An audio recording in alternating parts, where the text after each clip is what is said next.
हाथमां एक चमची जल लेवामां आवे, स्वाहा कहेवामां आवे, भगवाननुं अमृत पीता होय ए भाव साथे धारण करीए। ओम अमृतोपस्तरणमसि स्वाहा। ओम सत्यं यशः श्रीमैर् श्रीशतां स्वाहा। शिखा ए विचारों केंद्र बिंदु से टीवी ની અંદર જેવી રીતે એન્ટેના હોય છે, તરંગોને કેન્દ્રિત કરી દ્રશ્યના રૂપમાં આપણને દેખાય છે, એ રીતે પરમાત્માની ચેતના શક્તિને શિખાના સૌથી બુદ્ધિશાળી ગણાય છે। પરમાત્માની ચેતનાના દિવ્ય તરંગોને એમની શિખા સાથે જોડીને परमात्मानी चेतना शक्तिनु पोतानी साथे भ्रमण करावनार ए नारद ऋषिनी दिव्य शक्तिओनी गाथा आपने खबर छे। एज परमात्मा चेतना शक्ति पाणी वाળી કરી લઈએ, कमर सीधी करी मस्तिष्क ऊपर शिखाना स्थाने स्पर्श करिए। हे परमात्मा, आपनी दिव्य शक्तिओ शिखाना माध्यम द्वारा अंतःकरणमां प्रवेश करो। ओम दिव्य तेज समन्विते तिष्ठ देवी शिखा मध्ये तेजो वृद्धिं कुरुष्व मे, तेजो वृद्धिं कुरुष्व मे।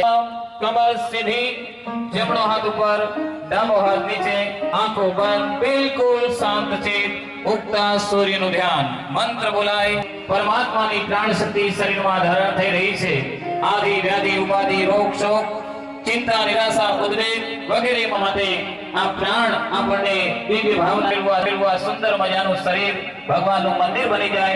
एमां कसाय कल्मश होय तो एमांथी मुक्त थई हे परमात्मा आपने अंदर धारण करवा योग्य बने ए भाव साथे प्राणायाम। सूर्याय नमः।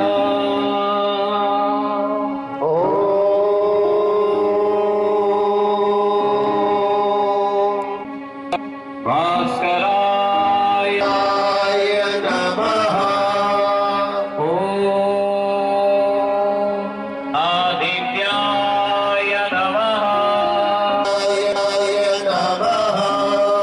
ओम भुः ओम भुवः ओम स्वः ओम महः ओम जनः ओम तपः ओम सत्यम् ओम नः प्रचोदयात्।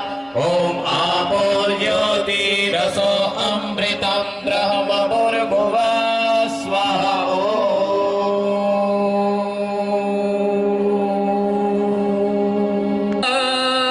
न्यास एटले प्रतिष्ठा करवी। मंदिर में मूर्ति मूकवामां आवे पण ज्यां सुधी एमां प्राण प्रतिष्ठा न थाय त्यां सुधी ए पत्थर बनीने रहे।